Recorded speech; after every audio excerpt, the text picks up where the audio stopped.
มือนผ้าอนามัยทุ่มเทลงเท่าใดก็บ่มีวันไหลย้อนกลับทุกทาง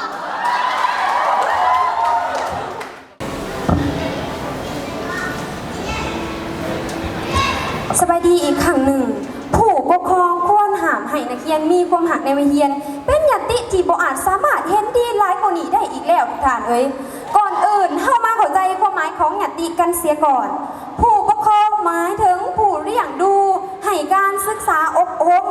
ให้การเบิ่งแยงและสนับสนุนทางด้านการศึกษาปัจจัยในการดำรงชีวิตและปกป้องสิทธิและผลประโยชน์ของลูกหรือหลานคำว่านักเรียนมีหน้าที่รักแม่นเรียนเฮ็ดกิจกรรมค้นคว้าแสวงหาประสบการณ์ชีวิตที่ดีนักเรียนนี่ก็จะเริ่มจากที่เริ่มเข้ารับการศึกษาในชั้นประถมมัธยมต้นและมัธยมปลายซึ่งเริ่มแต่ช่วงอายุ6 ถึง 18 ปีโดยส่วนใหญ่คำว่าความหักนี่ก็เป็นสิ่งที่หอมหวานและเป็นสิ่งที่ดี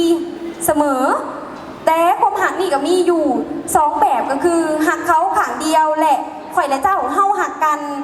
หักเขาข้างเดียวนั่นกะถ้าสิให้ความหมายก็เปรียบเหมือนผ้าอนามัย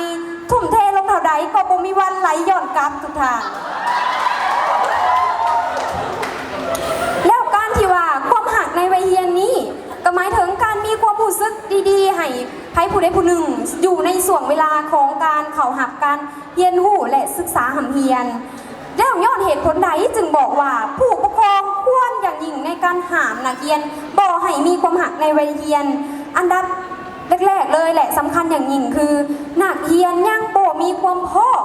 ในหลายด้านยกตัวอย่างเช่นนักเรียนยังบ่มีความพร้อมทางด้านการตัดสินใจบางสิ่งบางอย่างยังขึ้นกับผู้ปกครองนักเรียนยังบ่มีความสามารถในการแยกแยะหรือจำแนกความสำคัญต่างๆในสิ่งอ้อมข้างได้อย่างลงตัวแล้วนักเรียนนี่สิ่งที่เฮาจะรับรู้อย่างลึกซึ้งอีกอย่างหนึ่งคือนักเรียนที่เฮาอยากให้สนใจก็คือนักเรียนในกลุ่มของมปลายอยู่ในช่วงอายุถึงขออภัย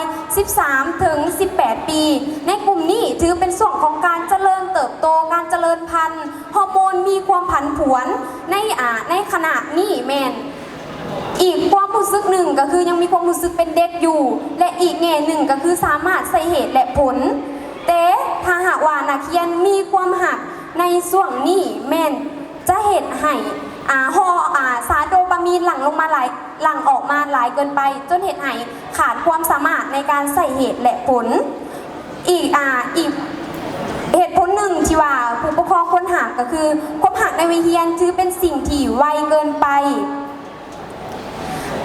แนวใดอันดับแรกคือเรื่องของระเบียบกฎหมายก่อให้เรื่องของกฎของโรงเรียนก่อให้สุดท้ายนี่ข้าพเจ้าขออย่างยืนว่าจังใดแล้วผู้ปกครองก็ควรอย่างยิ่งที่จะห้ามให้นักเรียนมีความหักในวัยเรียนขอขอบใจ